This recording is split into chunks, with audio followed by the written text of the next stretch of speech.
Mwanaume ambaye hana pesa sitaweza kumchukua kwa sababu you cannot separate money from relationships. They go hand in hand. Hakuna mapenzi bila pesa. Tusidanganyane. Mapenzi sio pesa, mapenzi ni pesa. That's the truth that most of us need to face. Sawa? So before you decide kwenda kwenye mapenzi, hakikisha una pesa. Mapenzi bila pesa hayanogi.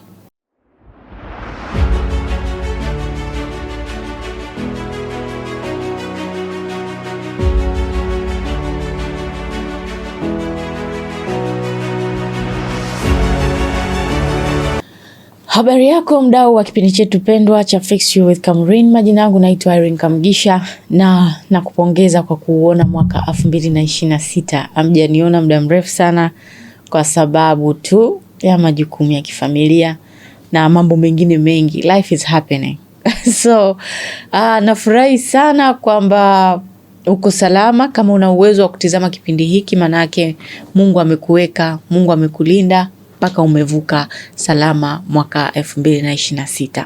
Tunafungua mwaka leo na dada mmoja machachari sana, anaonekana sana sasa kwenye mitandao ya kijamii, na mimi nikaona why not on Fix You.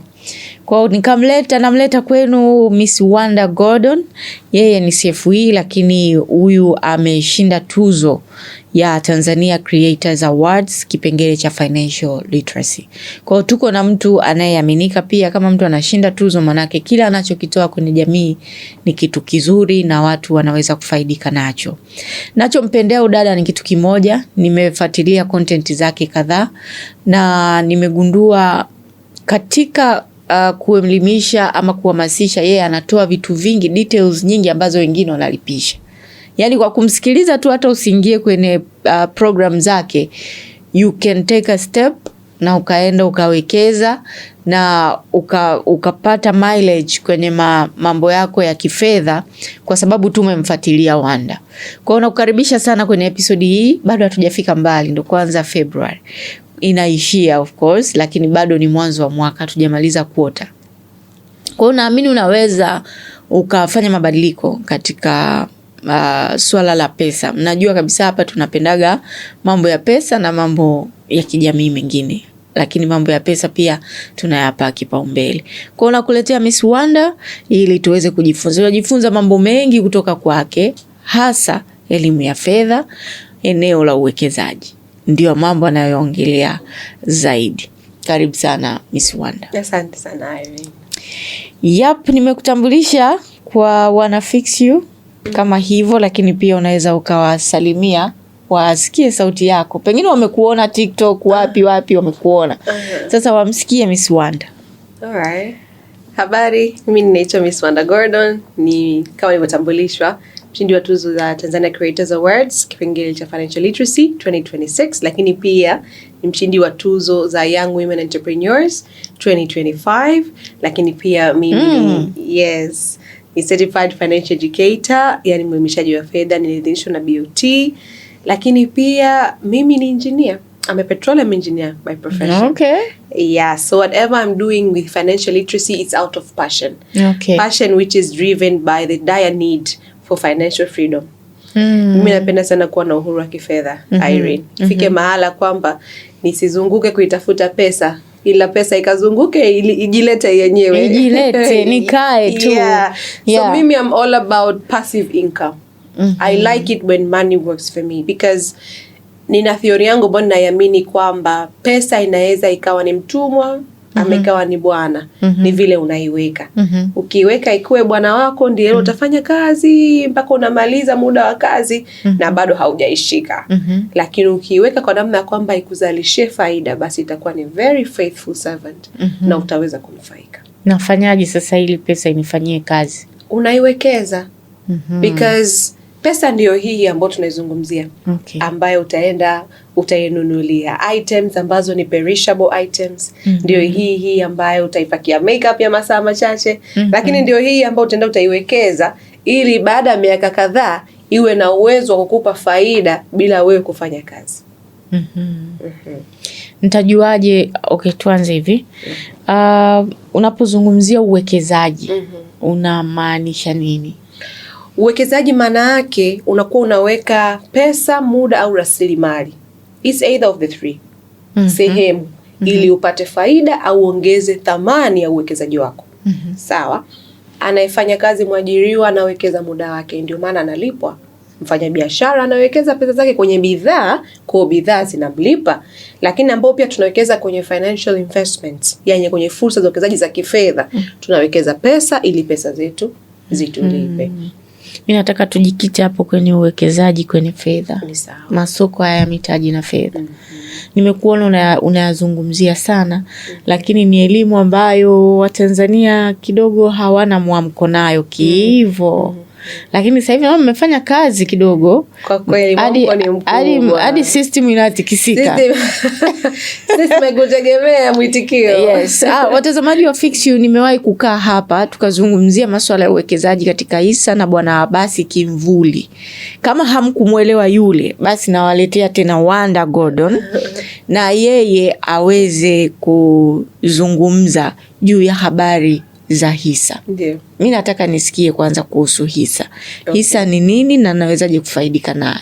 Okay. So, kabla sijaiongelea hisa specifically, niongelee kwanza regulated investment opportunities. Okay. Hizi ni fursa za hapo unatuambia Kiingereza afu unatu. Yes, hizi ni fursa za uwekezaji ambazo zinaratibiwa.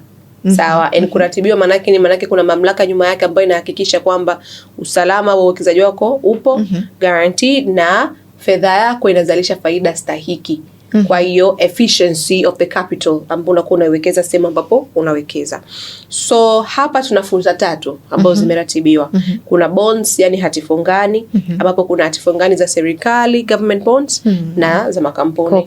And then kuna mutual funds au mifuko ya uwekezaji wa pamoja, ambayo hii ndio the famous UTT, mifuko ya Inuka, ya nani. Sasa hivi inakuja mingi kweli. Yes, so far iko 21 na kuna mingine inazinduliwa next week. Iko 21. Yes. Katika 21 ipi inafanya vizuri? Inategemea na malengo yako. Mifuko yote ni mizuri, ndio maana yote imeidhinishwa na CMSA cooperate na kuruhusu watu kuwekeza. Lakini ubora wa mfuko unategemeana na malengo yako na kianzio chako. Sababu kuna mifuko ambayo ina vianzio tofauti pia.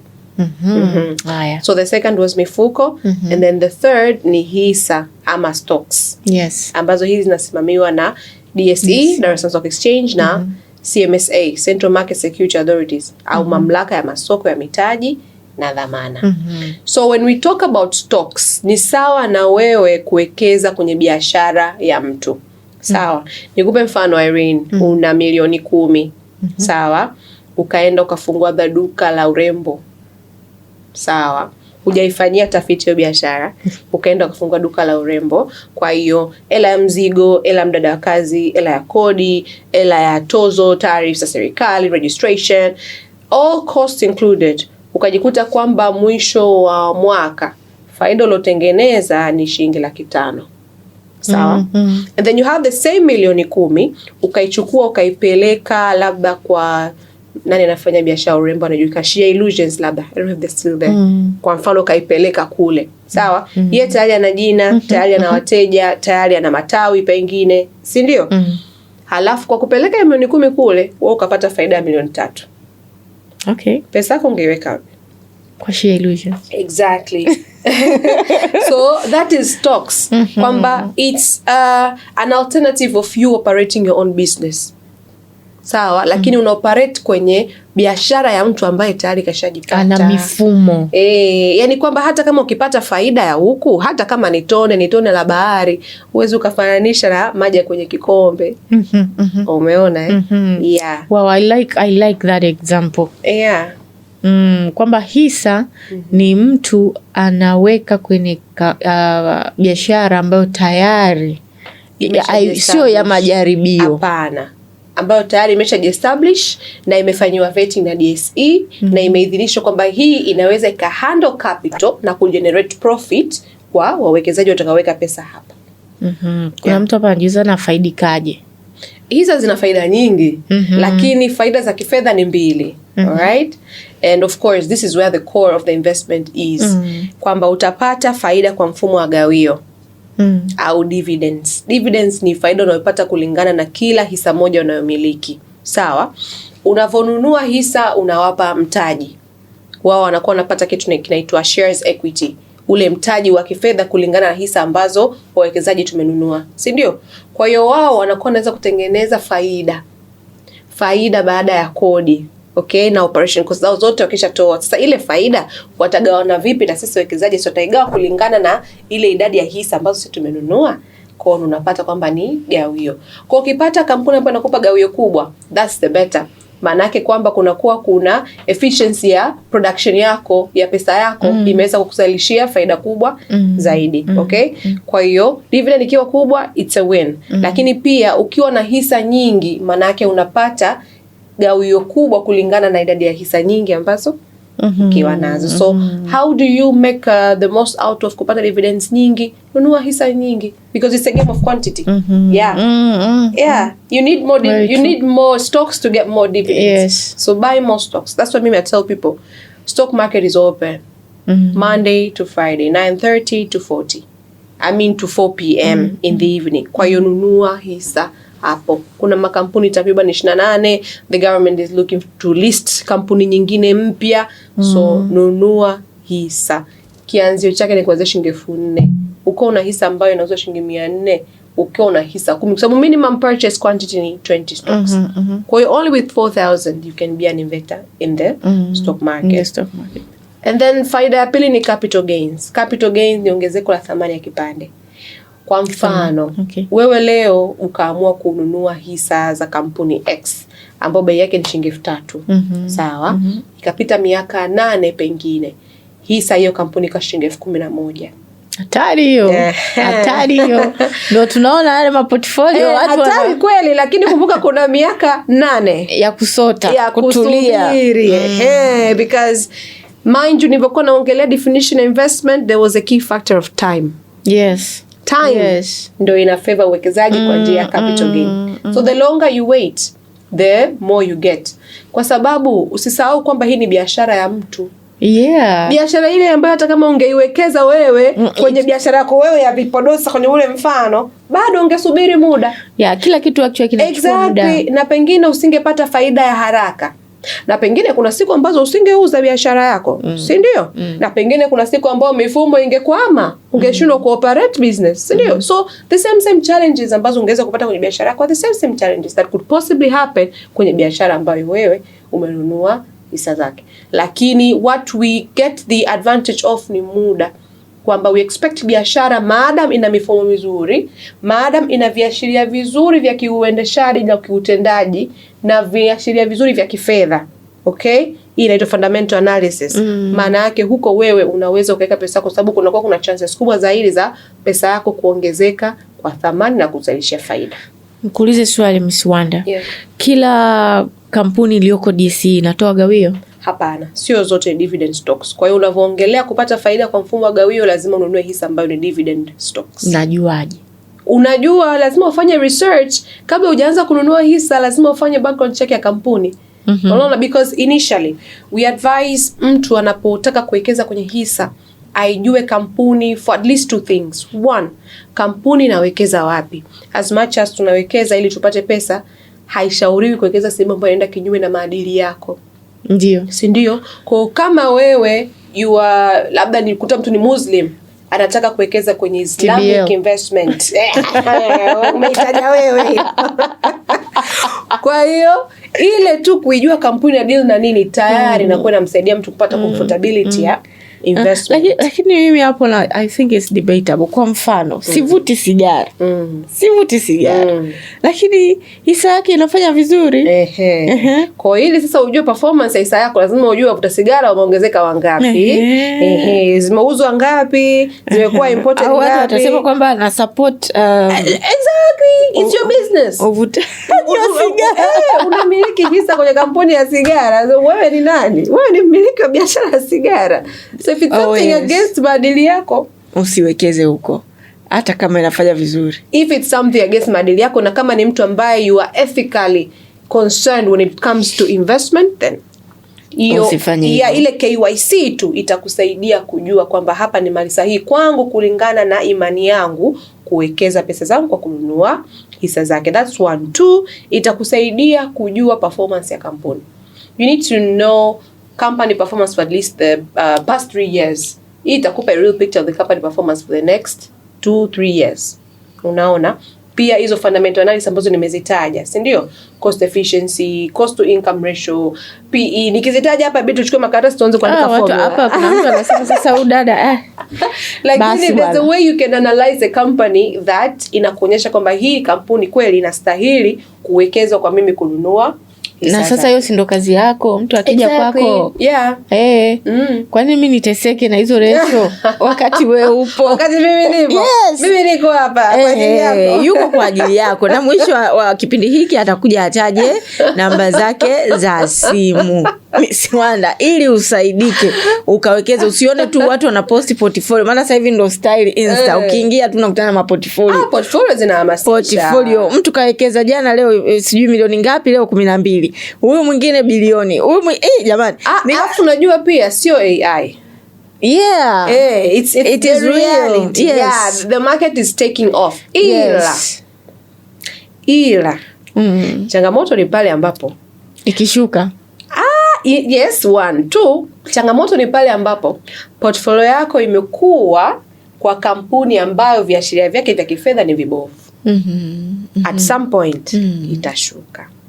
So hiyo inakuwa ni bubble profit. Yaani unatakiwa ujue muda wa kuuza. It's not even muda wa kuuza. It's about the company that you're buying stocks from. Kuna kampuni zake inapanda bei lakini viashiria vyake vya kifedha, yani ukifanyia analysis haitoshei. Price to earnings yake ni kubwa, cost to income yake ni kubwa, return on equity yake ndogo, price to book value yake kubwa, and then you buy stocks. And then inaweza, unajua thamani ya kampuni sio bei ya hisa. Of course.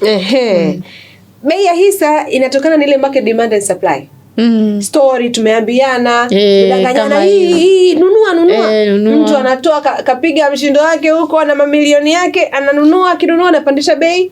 Hisa ikipanda, sasa wale speculators ambao wanavizia wanaona ile ndio inapanda na sisi wanaingiza hela. Lakini kumbe yule hakuwa na elimu na hawa pia hawana elimu, kwa hiyo elekezana shimoni. Unaona? Lakini kumbe hiyo kampuni kama thamani yake ni ndogo, manake obviously siku zote bei hufuata thamani. Kwa hiyo baada ya zile purukushani, after the pressure has creased. Pressure giza crease. Tunarudi ground. Tunarudi kwenye reality. Nani ni nani? Kwa hiyo wewe ambao ulinunua kwa sababu ilikuwa inapanda na ukanoko bei ya juu, tunakukuta down. Kwa hiyo it's not just about, na hapo ndo the tricky part kwenye swala zima la hisa. Market lazima ifanye correction. Na market ina correct kulingana na the actual value of the company. Yes. Yeah. All right. Perfect. Kwa hiyo Miss Wanda, lakini sasa nawaza, yani kuna mtu amesikia, amepata hii elimu, ameelewa, lakini unakuta anauliza, hii pesa ya kuwekeza nyinyi mnaitoa wapi? Ndiyo tumepata elimu, hisa ni nzuri, zina whatever na nini, lakini sasa hii pesa ya kuwekeza kwani nyinyi mnapata wapi? Kuwekeza ndo hii ya kusukia nywele, pesa ya kuwekeza ndo hii ya kusukia, ya kufanya makeup. So, kwa nini hiyo scenario ya mtu kukopa hela benki kwa riba ya 14% kwenda kuwekeza kwenye hisa kwenye lengo la kwamba hii double ndani ya miezi mitatu is unrealistic? Kwa sababu kwanza, zingatia vitu viwili. Hisa, mkopo. Huyu mtu ambaye amekopa anataka guarantee ya faida pamoja na riba. Na riba. Si ndio? Something which hisa does not give you. Hisa haikupi guarantee ya faida. It is a business. Sawa? Na ndio maana hata ukienda kukopa kwenye biashara unakuwa na collateral. Ili just in case. Sasa wewe kwa nini uamini kwamba hisa inaweza kukupa faida bila wewe kuwa na collateral? Umeona? But also, yes, stocks can give you faida ya mpaka 5% kila siku. Inaweza kabisa. Why? Kwa sababu bei inapanda kwa 5% kila siku. Lakini kumbuka kwamba anayepandisha bei ni hao wawekezaji. Wanayepandisha bei ni wanunuzi na wauzaji. Ikitokea wauzaji wamekuwa ni wengi kuliko wanunuzi, bei itashuka. Ikitokea wanunuzi wamekuwa ni wengi kuliko wauzaji, bei itapanda. Sawa? So hizo market fluctuations zipo na zinakuwa control na demand and supply. Sasa kwa huyo ambaye amekopa, ina maana anategemea kwamba kila siku kwa kuna high demand ya hiyo stock mpaka ipande for 3 months, something which is not realistic.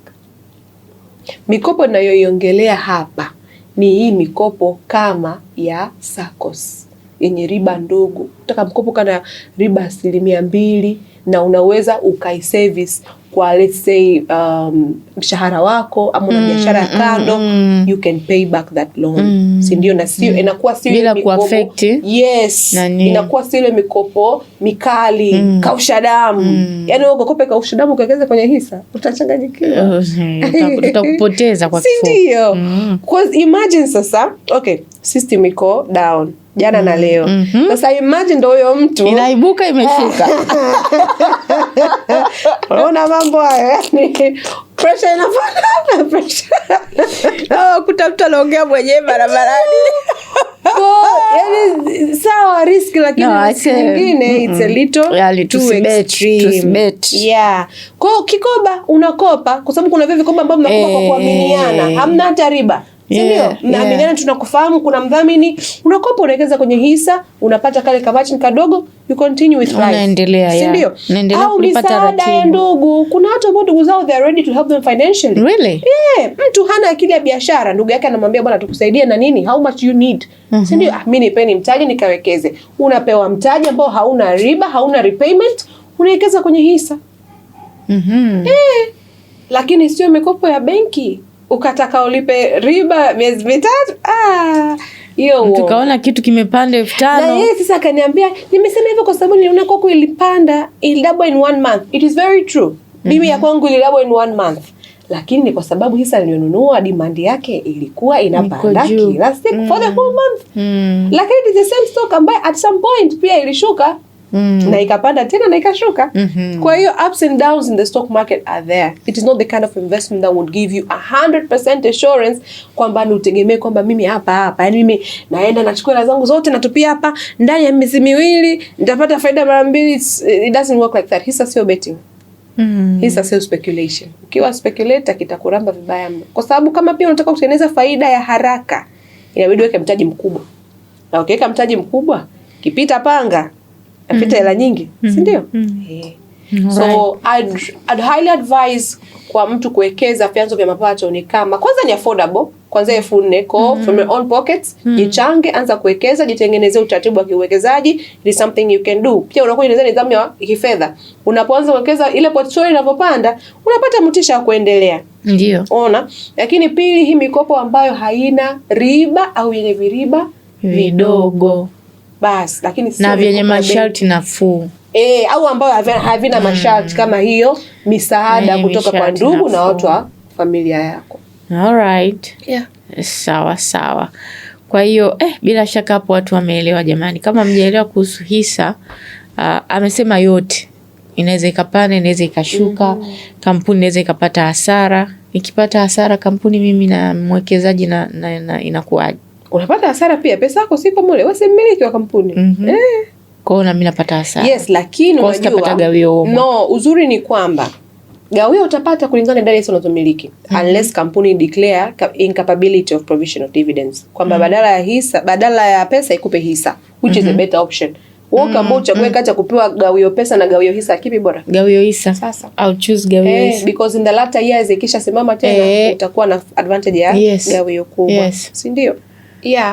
So natamani kampuni fulani ingefanya hivyo, lakini basi mimi mwenyewe naitamani na wote tunaitamani.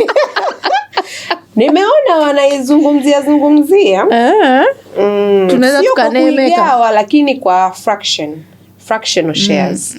Yani wewe unakuwa unamiliki nusu hisa. Lakini angalau na wewe umo. Ikigrow na wewe unagrow kwa hiyo half benefit. All right. So Miss Wanda, natamani kujua kitu gani kinakusukuma hasa. Wewe kama wewe, you this vibrant young lady we see on social media, tunakuona ukizungumzia kwa moyo mmoja masuala ya uwekezaji. Nini kinakudrive? Nini kinakusukuma? the reason najikuta ninakuwa very selfless with all the information ambayo ninatoa kuhusu uwekezaji ni kwamba naamini wote tunaweza tukafanikiwa. It's a very silly belief, eh? Good. Yeah. It's a good one. It's a very unrealistic belief, lakini naamini kama mimi naweza nikawa sehemu ya mabadiliko ya maisha ya mtu, why not? Kama nikigusa maisha ya mama kwa kumwelekeza elimu ya fedha, mama akaenda kagusa maisha ya watoto wake 5 kwa kuwaelekeza elimu ya fedha, what do I lose? Nothing. Sana nakuwa tu nimewasaidia kujikomboa kifedha, kiuchumi. Yes. Yeah, so I think it is my way of kuacha alama kwenye mioyo ya watu. Na namshukuru Mungu ameniweka kwenye hiyo nafasi. Yeah, I'm humbled and grateful that I'm touching people's lives.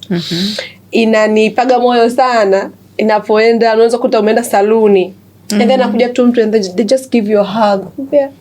Umenisaidia sana. Asante. You don't even know them, you don't know them by face, by name, lakini like video zako umenisaidia, mimi nilikuwa na madeni, nimefanya financial management, nimelipa madeni yangu, nilikuwa na stress. Yani you know, so you're helping people anonymously. So to me that is a job well done. I feel like I'm living a purposeful life just by doing that. So first it's for the others. It's just me being selfless. Naliishi kusudi langu ambalo Mungu ameliweka, because that is one thing I'm so fulfilled to do. I sleep late, so late, but it is because I get so many inquiries na najitahidi sana correspond to each and every one of them, because I believe whoever is thirsty, let them have water. Kama mimi ni kitu ambacho nakifahamu, kwa nini usikijue? Na kama ni kitu ambacho kimenufaisha and it's an open platform, why not? So let us all benefit. Let us all get financial freedom. Ndio hicho kitu ambacho nimekinoti kwako. Yeah. Most of the time sikutagi zile tags unatoa information labda nusu afu unasema mtu akufate DM au you give the thing in full. Yeah. Na hicho ndio kitu ambacho nimekipenda kwako. Yaani unatoa kitu kizima. Yaani mtu kama akipata information anapata. Yeah, let people learn, let people get financial freedom. Yani acha tu tupate fedha. Na eventually mtu ambaye anataka kujua zaidi ama kufanya atakutafuta. Yeah. Eventually. Yeah, they come through. Lakini not because I'm monetizing. Yeah, but it's because I'm sharing my bits and bytes, which zimenisaidia. So na wewe fanya chukua afanye. Yeah, that is one. But also two, mimi I just want to be financially free. I want to reach a point where I don't have to work for money. Okay. Yeah. Yani nataka mimi ifike mahali ambapo pesa yenyewe tu inaja. Of course nimeshafika, namshukuru Mungu. Acha ba. Yes. Okay. Yes. Okay. Okay. Namshukuru Mungu. Lakini I want more freedom. The kind of freedom that you can travel 365 days.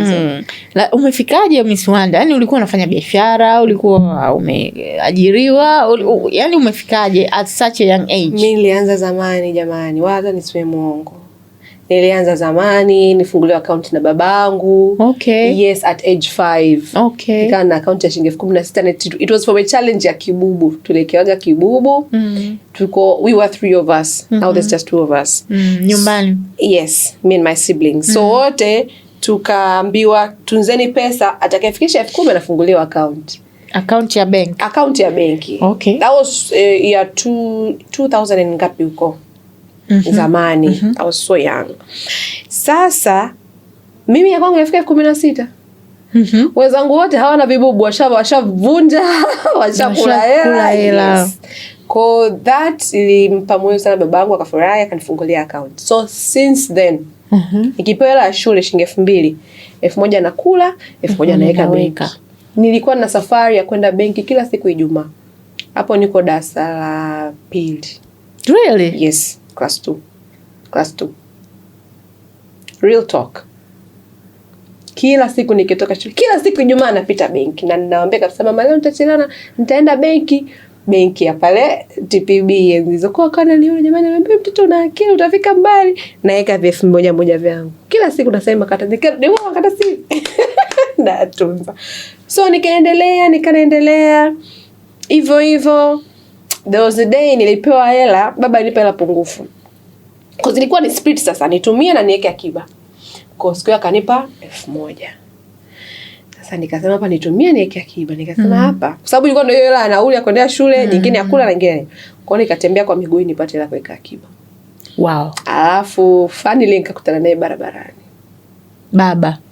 Oh my God. I can imagine. He was so proud. He was, lakini yani he felt bad as a parent kwamba have I overdone this? Unajua kwa sababu alinikuta akaniambia wewe, mbona unatembea barabarani? Nikamwambia unipe hela pungufu. Kwa hiyo ikabidi niweke akiba, lakini mimi natembea. Yani I think he was confused at that point, lakini alinipandisha kwenye gari na akanipa pesa zaidi. Ndio akaniambia sasa don't overdo it. Ukitembea barabarani dawa imekolea. Ukitembea barabarani kuna risk kubwa. Unaweza kupotea. Yeah. So what I'll do is I'll make sure nikupe pesa ambayo itakutoshea basi kila siku. I think that I should rectify. Nikamwambia itanisaidia. Kwa since then nikaambia hivyo. Wow. I had money since I was very young. So of course, if moja zina accumulate. So at which point did you get? And I'm getting there. Kwa nikakusanya pesa, nikaeka fixed. Nikaanza kuweka fixed. By then sasa nilikuwa sijui kuhusu UTT, sijui kuhusu nini. Kwa fixed. Ikimachua na fixed, ikimachua na fixed. And then ndo nikaja kusikia sasa fixed yangu moja ikawa imemachua. Nikatafuta how can I maximize this money. Kwa nikaenda kwa broker by then, na ilikuwa nasikaga broker mmoja tu, Orbit nilikuwa namfahamu. Kwa nikaenda nikampa hela, nikanunua hisa. Kampuni gani? Sasa siwezi kuitaja kwa sababu historia yake mbaya. Tulishia pabaya. Lakini mimi mwenyewe nilifanya makosa. Sikuwa na elimu. Kwa nikaenda nikampa hela broker, nikamwambia nataka hisa best performing. Aliniuliza swali. Potential growth au best performing? Nikamwambia best performing. Nikamwambia kwamba best performing ndio itanipa faida kubwa. Kwa best performing ni hii ya shilingi 15,000. Lakini with growth kuna hizi za 600, 300. Nikamwambia hizi hapa mpaka zifike 15,000 tutachukua muda mrefu sana. Hizi. Kanua za 15,000 ndugu yangu. Wiki 2 tu ikashuka mpaka 10,000. Oh my God. Nilikuwa nimeenda na 4,500,000. Nikapata 1,500,000. Ona. So I lost money. Nikaona kwa yule broker. Sasa siwezi kumlaumu. Kwa sababu I made the decision. Nikamwambia how can you rectify this? Akaniambia sasa sikia kuna hii IPO. IPO ni pale hisa inapoingia sokoni. Kuna hii IPO ya DSE nunua. Inauzwa 500. Niweke yote, weka hela yote. Nikaa nimekusanya pia na hela kingine kwa sababu nilikuwa na fix 2. Kuna nyingine kama chua. Nikaeka 4,000,000. Kwa nikapata hisa 8,000. Kaambia sasa hapo uhakika? Kaambia tulia. Siwezi kugarantia lakini relax. Kwa sababu si ndio ugeni ule, kwa kila siku naangalia reports. Walikuwa nakutumia email kila siku naangalia. 2 weeks later ikapanda ikawa 2,000 ya hisa. Kutoka 500. Kwa nikapata faida mara 4. Kwa milioni 16. Nikafurahi lakini nikaogopa. Nikaona this is too good to be true. Kwa kauza. Nikauza. Nikasema hapa nikiuza huku sirudi, pengine hapa nimeotea. Mbona ile nilipigwa? Mbona hii nimepata? Nikatoka sokoni. That was 2016. Sikurudi tena, nimekuja kurudi December 2025. Kwa kasi lakini sasa. Kwa kasi sana. Sasa nishaelewa, nishajua mara moja. Lakini ile hisa ambayo niliuza shilingi 2,000 sasa hivi nauza shilingi 7,000. Kwa maana yake ungekuwa na ningekuwa na nyingi sana ndugu yangu. Yaani zaidi ya ile milioni 16 ningekuwa na kama milioni 40 nyingine. Yes. Lakini nimekosa kwa sababu ya kuuza hisa. Ndio maana mimi ni mtu wa kwanza kukuambia kwamba hisa ni uwekezaji wa muda mrefu. Haupaswi kuwaza. Usiwe na papara nayo. Na hapo ndo watu ambapo huwa hawaelewi. I remember pia na mimi nilivyogundua hii elimu ya hisa, nilikuwa na share na my colleagues. Jamani hiki kitu mimi sina hela.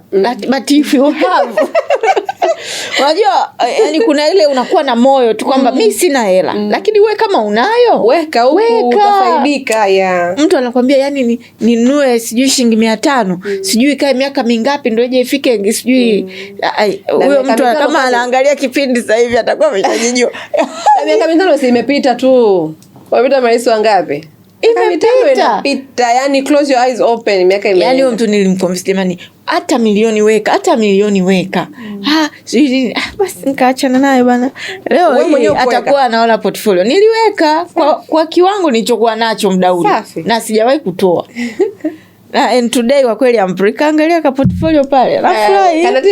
Kanatia moyo. Uwekeze zaidi. Na shida ndio hiyo kwamba by then tulikuwa tunafanya it's like ngoja niweke. Also that reminds me. Unajua kila mtu kimwelezea kuhusu hisa they regret kwamba siningejua mapema, siniangaza mapema. Unasahau kwamba yule alianza mapema na alikuwa na hofu ya kuanza vile vile. Kwa inawezekana alianza na kwa udogo.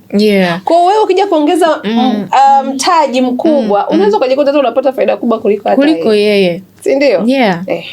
Lakini pia kumbuka yule aliyeanza zamani amepitia panda shuka nyingi sana za price fluctuation. Kwa sidhani kwamba na yeye alihold, pengine na yeye kuna mtu alitoka. Pata picha those who had invested in that company ambapo ilishuka bei kafika shilingi 95. Wewe fikiria tu kwa hali ya kawaida au unauza. Umenunua hisa labda shilingi let's say 500. Si ndio? Umeweka zako milioni 1,500. Alafu ghafla mpaka shilingi 95. Lakini unajua ile ilikuwa ni kipindi cha COVID that was COVID. It is how you take matters when it comes to investment. Crisis. Kama hii crisis unaopitia hapa, it can work both ways. It can work as an opportunity, it can work as a loss, a point of loss kwako. Akitokea mtu akaamua kwamba sasa huu mfumo umekwama, mimi nauza, atapata loss, atapata panic selling. Ndio. Of course. Na wengine ambao wataogopa kununua hawatanunua. Kwa hiyo bei za wauzaji zitashuka. Lakini kwa mimi ambaye najua kwamba crisis is an opportunity, I'll buy more. Itakapopanda nipande. Actually tunashauriwa hivyo kwa wale wawekezaji wanaowaza kwa muda mrefu. Sio speculator wa muda mfupi unasubiri ipande uuze sio ufanye. Kwa muda mrefu unashauriwa ikishuka weka mzigo. Ikipanda pia weka mzigo vile vile. Kwa hata mimi hiyo kudabo niliingia wakati ilikuwa imeshuka. Nimeshuka. Ndio maana pia ikadabu. Kwa mimi it was my point of redemption. Kizingatia kama kwa nyumba nishapigwa za uso. Mungu amekupa nafasi ya pili. Kanirudisha pale kwenye mstari. Wow. Sasa Miss Wanda, I want to get a little bit personal into your life. Ilikuwaje ukapigwa pesa? Yani as smart as you are, na uelewa ulionao, ulipigwaje pesa wewe kwenye mapenzi? Nilipigwa pesa kwenye mapenzi. I wasn't as smart as I am now. Really? Yeah. Let me just be frank. Okay. If unichukue mimi sasa hivi unipige pesa wanipigaje? Sasa hivi uongo. Yani unanipigaje? Sasa hivi uongo. Lakini it is those same experiences that have shaped me. Yes. To be who I am. So they were good mistakes. Very expensive. I paid a good price. I learned a permanent lesson. Si ndio? Zile losses kama ulikuwa unaamini nini kipindi hicho? Nilikuwa naamini upumbavu. Tujue huo ili wengine nao wajue kama wao ni mpate upi, wawerevu au. Nilikuwa naamini kwamba ukiolewa umemaliza. Kwa mimi nilikuwa nakimbiza ndoa. Kwa ile the fact kwamba kwa hiyo ulikuwa unawekeza kwenye ndoa tuseme, si ndio? Yes. Yani nilikuwa nakimbiza kwamba huyo, mimi na akili za kifedha zipo. Lakini nitamimpress vipi huyu? Nimuonyeshe kwamba zipo. Understanding girlfriend. Kwa hiyo tena it was my idea. Bwana tuweke joint. Tuweke. Okay. Tuweke joint account. It wasn't even joint account. Sio zile joint za signatories wawili. Ilikuwa ni joint lakini yenye account ya jina yake. Kwa it was a theoretical, hypothetical joint. Okay. Why? To prove that I'm here for the long run.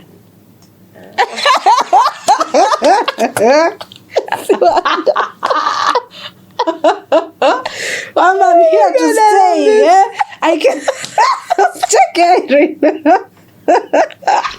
Nacheka kwa sababu so wewe peke yako. You've been there. Yeah. Unanielewa. Asante sana. Tuko wengi. Sadly, it's not even a laughing matter. There's a growing number of ladies who are losing money to relationships in the name of love. Nadhani pia mimi to come into the light about this issue imewafungua macho wanawake wengi sana. Exactly. Those posts of mine zakuwa nasimulia how I lost that money, they went so viral. And I got so many people who came thanking me for shedding light on the matter. Wengi. Wakaja wananiambia dada asante.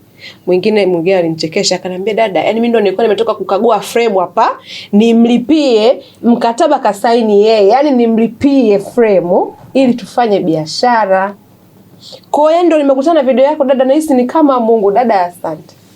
Yani mimi pia nimepata malalamiko mengi juu ya wanawake ambao si niwekeje. Unakuwa na mwanaume wa kiwango cha chini yako kifedha. Build together. Bobby the builder. Fixer. Dada, unajikuta fixer. Anakwenda anachukua pesa. Za mkopo. Huyu alikopa nafikiri. Akampa mume. Ili mume afanye. Exactly. Huyu ni mume, sio boyfriend wala nini. Huyu ni mume kabisa. Ilikuwa tena huyu dada, nilimwangalia yule dada nikasema si ungenunua hata kitu fulani afu kachukua hilo ndo kampa. Alimpa 1,100,000 dada. Kachukua yani mpaka goosebumps, Mungu wangu. Kachukua mkopo. Wa 1,100,000. Kampa mume wake wafanye kitu. Alafu wakakubaliana kuna kiasi atakuwa anampa kila mwisho wa mwezi kwa ajili ya nini? Marejesho. Dada anashangaa miezi inakata marejesho hayaji. Miezi inakata marejesho hayaji. Baby tena unamuulizaje? Miezi inakata marejesho hayaji. Mwisho wa siku ikabidi alibebe lile deni.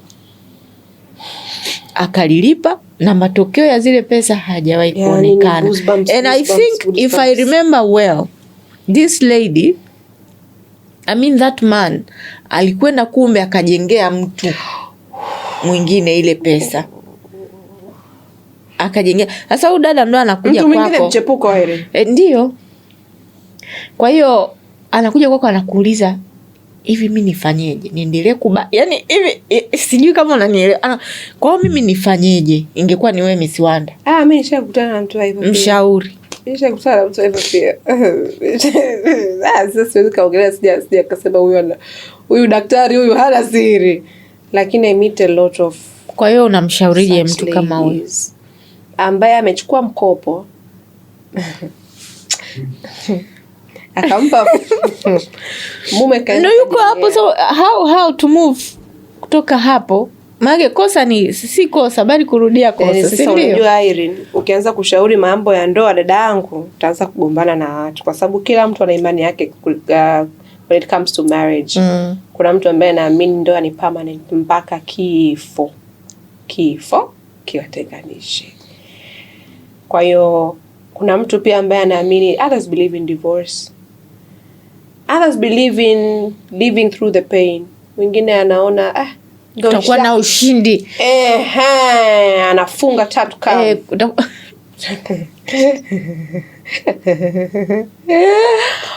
Mungu anajibu. Inawezekana ikarudi. Ili nacheka. Inawezekana ikarudi. Matatizo ya fedha na ndoa ni mengi na yanaumiza. Sawa? Mimi nikikaaga na ladies ambao tunakaa kuongelea finances and they're married ladies, wengi stories zao ziko so heartbreaking. So heartbreaking. Almost 90% of them. Most of the ladies who reach out to me wanakuwa ni wale ambao they are looking for a way out of a depressing marriage just because their finances are not right. Yani sasa mtu anaona kabisa kwamba hapa this is a point of no return. Nataka nitoke, natokaje? Sina hela. Nataka nijikwamue. Let me look for this lady. Anifundishe uwekezaji, nijue natokaje. So this is to tell you kwamba money is giving you freedom. A door out of your misery. Si ndio? Lakini mwingine ndo kama hivyo anakuja kutafuta suluhu baada ya ana madeni. Alafu nakuta ana deni kama hilo, bado still the man is not supporting kwenye ada, matumizi si ya ndani, si kwamba wewe una hela. Yeah. Yani kama umeweza kulipa milioni 100 ya mkopo, unalipa mkopo, afu haunidai, wewe una hela. Wewe una hela. Kwa lipa ada, lipa hiki, lipa hiki. A quick way ya kutoka kwenye madeni ni ipi? A quick way ya kutoka kwenye madeni, kwanza usiingie kama kuna lazima. We don't have to look for a solution if we can look for a precaution. Kama hakuna haja kuingia kwenye madeni, usiingie. Na too bad kuna watu ambao they cannot run their lives without madeni. Yani mtu anaweza kaenda mfukoni lakini kashazoea madeni, anazoea kukopa. Hata kopa sasa that's a bad way to go about money, because whatever money you lend unarejesha na riba. Si ndio? Riba ambayo ni faida ambayo ingekufaa hata wewe ukanuka mnufaishe mwingine. That's one. Two, the next way to go about madeni, cut back unnecessary expenses. Kwenye ile financial budgeting tunaambiwa 50-30-20. 50 mahitaji ya muhimu, 30 mahitaji ambayo ni ya kibinadamu lakini sio muhimu sana, 20 savings na akiba. Wewe una deni ambao unalipa riba 15%. Kila mwezi ulijichanganya ukaenda kausha damu. Kila mwezi 15. Una raha gani ya kwenda kutumia 30% ya mahitaji yasiyo ya muhimu? This is the money that should pay back your debts. Naona. And there's no such thing kwamba sina hela. I mean, kila mtu ana hela. Tunatofautiana viwango vya hela. Everyone has money. Tunatofautiana definition ya kuwa na hela. But everyone has money. So kama una audacity ya kwenda kuchukua mkopo, you should equally have the audacity ya kwenda kulipa mkopo. For whatever reason. For whatever reason. Nguvu ile ile unaenda kuchukulia mkopo ndio iwe nguvu ile ile ya kwenda kulipia mkopo. Yeah. Itapunguza kasi ya watu ambao wanapata depression kulingana na madeni. People committing suicide because of bad debts. Unaona? Unakuwa unakosa credibility ya kukopesha kwa sababu ya bad credit score. Na ikitokea point ambapo umepata shida kabisa, ukopesheki unajulikana urudishaji. Yeah. Naona. So that's a little delicate if you don't know how to handle them. Umeongelea kitu nimegundua, kadri tunavyozidi kuwa watu wazima, pia kuna umuhimu wa kuwa mtu unayeweza kukopesheka. Of course. Yani nimegundua hiyo ni sifa nzuri. Kwa sababu ukiwa kijana na unaweza kupita huko kuna hela ikaja chap hujaitegemea, lakini ukiwa mzee madili yanakufuata wapi? Utaenda wapi kukutana na dili? Si lazima angalau uweze kupata. Kuna ndo kama ulivyokuwa unaongelea mwanzo, kama mtu anaweza akapata wapi pesa ya hisa. Moja wapo, hakikisha wewe ni mtu ambaye una uwezo wa kukopesheka. Credit scores. Yani na si tu kwenye taasisi za kifedha kama benki, hata watu binafsi. Hakikisha hata watu binafsi hawa ambao unafahamiana nao. Akisema mtu Miss Wanda, yani they don't doubt it. Watasema huyo mpe. Huyo mpe. Kuna mahali jina lako likitajwa watu wanasema hapana. Nani? Hapana. Ukishaona jina lako lina hiyo kitu, ujue tayari wewe kuna somewhere you are messing up. Kuna somewhere kuna namna. Loan repayment pia ni namna ya kukupa a good name. Unaona? Because it goes beyond just money, it is character. Yes. Kama unashindwa kulipa madeni yako kwa muda, it says a lot about you as a person. You are not someone people can trust. Nani anataka kudeal na mtu ambaye they cannot trust? When it comes to business, utakosa madili kwa sababu unashindwa kulipa madeni. Just for that. Inawezekana isiwe ni deal ambayo inakuhitaji your money involvement directly, lakini just for the fact that wewe ni mtu ambaye you have a bad credit score, unakosa opportunities. swali la mwisho Miss Wanda kwako. Ni nataka nikuulize swali la kizushi tu kwamba wewe kama Miss Wanda ukija kufanya maamuzi ya kuingia kwenye mahusiano, utakubali kumchukua? Sijamaliza swali. Utakubali kumchukua mwanaume a broke man, asiye na kipato au asiye na pesa? Broke or broken? Broke financially, not broken.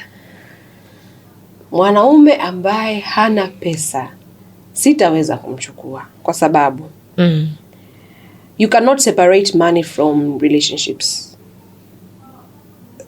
They go hand in hand. Hakuna mapenzi bila pesa. Tusidanganyane. Mapenzi sio pesa, mapenzi ni pesa.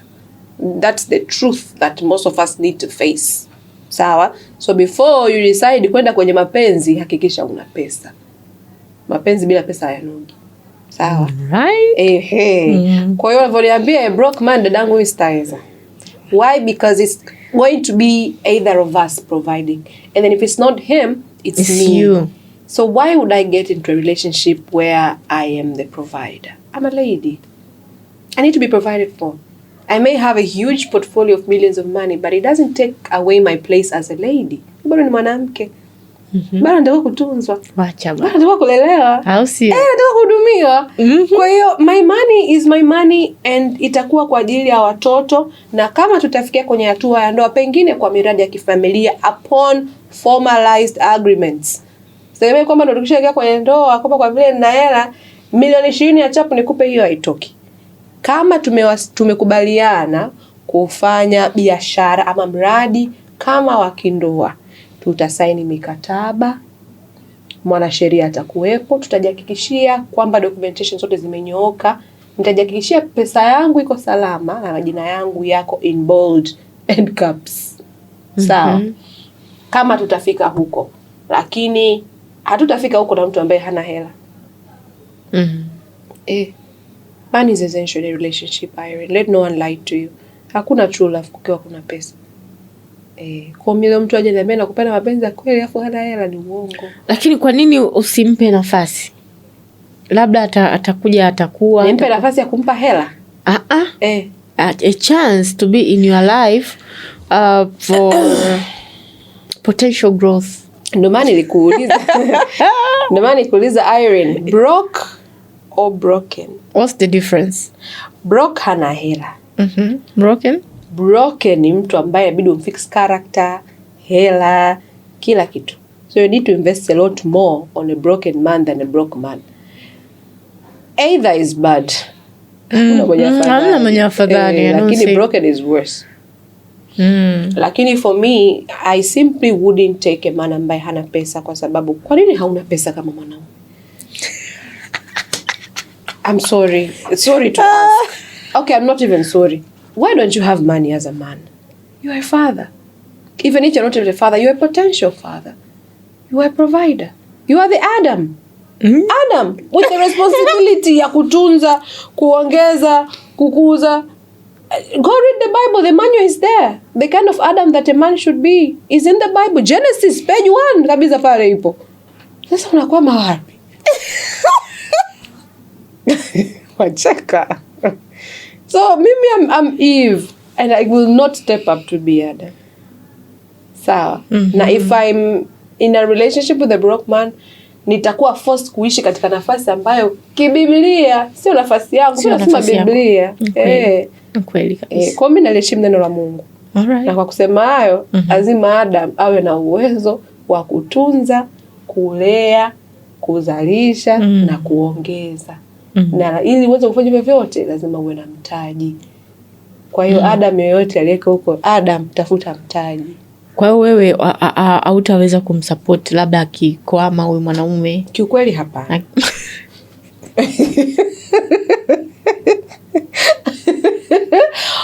Nataka tudanganyane, kipindi kimeisha, siwezi.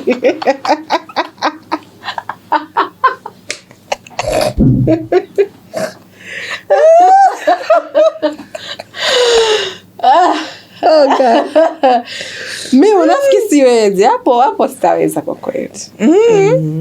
Kwa safi sana Miss Wanda. Safi sana. 3 wisdom nuggets on money kwa watu wako ambao wanakutazama hapa sasa hivi, afu tufunge. 3 wisdom nuggets. Yeah. Nugget 1, your money is how you take it. Ukichukulia pesa kwa uwezo wako kukununulia vitu, utakununulia vitu vingi, lakini ambavyo vitapungua manufaa na faida kwako kadri muda unazidi kwenda. So how you take your money is how it operates for you.